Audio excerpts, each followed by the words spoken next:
What was your name? Hi, I'm Jody Burkhardt. I hate you. I don't want you in my life. Don't call me, don't write. I'm done with you. These are some of the most cruel words you could probably say to somebody else. Words that are meant to break up a relationship. Words that are meant to hurt. Words some of you might have used. Words I used on my father 17 years ago. My relationship with my dad has been through many of the relational stages over the last 17 years. We've been through turmoil, had a separation stage, we went through another initiation stage, and we went through the exploration stage and an intensification stage. See, 17 years ago, I got some of the worst news I'd ever get in my life. My parents, who've been married for 20 years, were getting a divorce. According to my mother, she wanted to work things out. According to my mother, my father just didn't.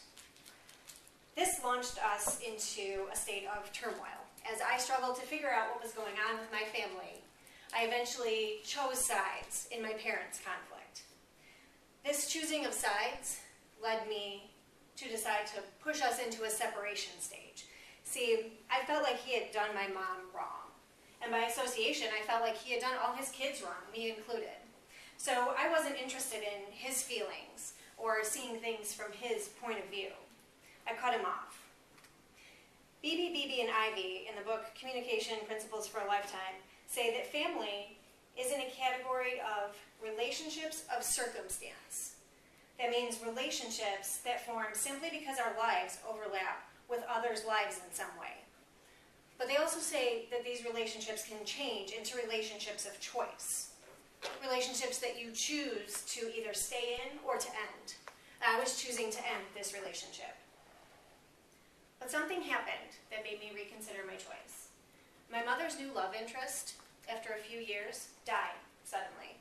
He was only about 55 years old.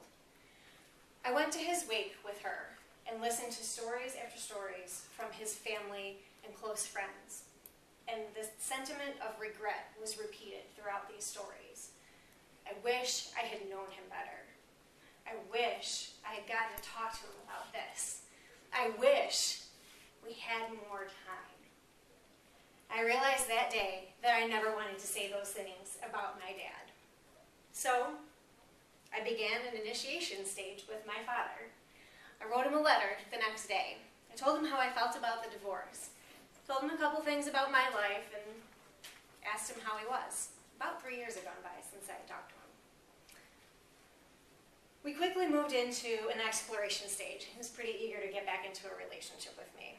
He shared challenges he'd been through, including a struggle to lose the weight he had gained when he quit drinking several years before.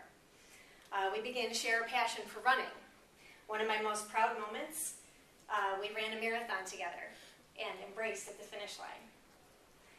We reached the intensification stage just last year. I was training for another marathon we were going to run together here in St. Louis. And I realized that we shared another commonality, sadly. I reached out to my dad first as I realized I also had a problem drinking. My father once again became somebody that I could lean on, somebody that I could depend on no matter what was going on in my life. Not every family relationship goes through the same stages that my father and I have.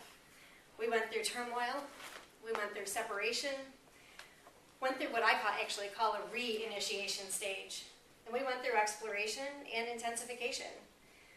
Creating healthy relationships with my dad was not without some work and work on communication.